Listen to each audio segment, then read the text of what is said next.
बीती 22 जनवरी को अयोध्या में रामलला के प्राण प्रतिष्ठा समारोह में शामिल होने पर ऑल इंडिया इमाम ऑर्गेनाइजेशन के इमाम डॉक्टर उमेर अहमद इलियासी के खिलाफ फतवा जारी किया गया है, जिसके बाद फतवे के विरोध और समर्थन के सुर सामने आ रही हैं। वहीं मुरादाबाद में भारतीय सूफी फाउंडेशन के अध्यक्ष कशिश वारसी ने उमेर अहमद इलियासी के खिलाफ जारी होने वाले फतवे का विरोध किया है। कशिश वारसी ने फतवा देने वाले मौलवी को सिरफिरा बताकर देश का माहौल खराब करने की कोशिश का आरोप लगाया है। उन्होंने कहा कि किसी भी अमल को करना उसकी नियत पर है। उमेर इलियासी की नियत क्या थी?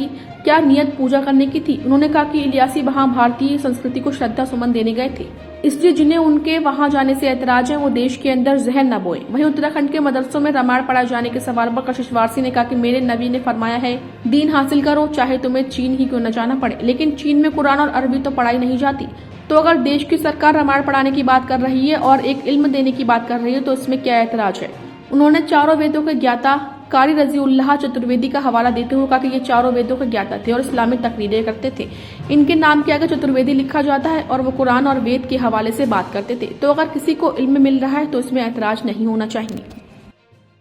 देखिए, फतवा उसे कहते हैं जिससे कोई मुफ्ती दे चंद सिरफरे लोगों को जो देश का माहौल खराब करना चाहते हैं, उनके कुछ भी कहने से कुछ नहीं होता। एक बात। दूसरी बात यह है कि तमाम आमाल का जो दारोमदार है वो नियत के ऊपर है। मैं वहाँ किस नियत से गया हूँ? मैं वहाँ पूजा करने गया हूँ। मौलाना इलियासी देश की भारतीय संस्कृति को श्रद्धा सुमन देने गए हैं, पेश करने गए हैं। और ये देश सेकुलर देश है, गंगा जमनी तहजीब यहाँ का सौंदर्य है। और मौलाना इलियासी जो हैं वो बाकायदा इस गंगा जमनी तहजीब को, भारतीय संस्कृति को फूल पेश करने वहाँ पहुँचे हैं।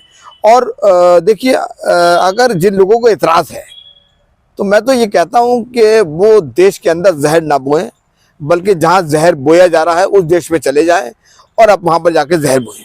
मैं इसे फतवा ही नहीं मानता भाई। एक बात समझ लीजिए, चंद सिरफिरे लोग किसी के बारे में कोई भी राय कायम कर लें, किसी चीज़ को आरती बता दें, किसी चीज़ को पूजा बता दें, किसी चीज़ को पे भी फतवा दे दें, मैं इनकी बातों का पे कोई अहमियत नहीं देता। देखिए, एक बात समझ लीजिए, मेरे नबी रहमतुल्लिल आलमीन सल्लल्लाहु अलैहि वसल्लम ने फरमाया कि इल्म हासिल करो चाहे तुम्हें चीन जाना पड़े। अब चीन में कुरान तो पढ़ाया नहीं जाता, अरबी तो पढ़ाई नहीं जाती थी। अगर देश की सरकार रामायण पढ़ाने की बात कर रही है और एक इल्म देने की बात कर रही है तो उसमें क्या एतराज़ है? बताइए। इल्म तो हासिल करना चाहिए, इल्म तो अच्छी चीज़ का नाम है। और आपको मैं एक बात और बता दूं, मैं एक बहुत बड़ा नाम ले रहा हूँ, कारी रजीउल्लाह चतुर्वेदी। ये चारों वेदों के ज्ञाता थे और इनके नाम के आगे ये इस्लामी तकरीरें करते थे और ये चतुर्वेदी थे। ये वेदों से और कुरान के हवाले से बात करते थे। तो अगर कोई इल्म किसी को मिल गया तो उस पर क्या एतराज़ है भाई? कट्टरपंथियों को हर चीज़ पे एतराज़ है।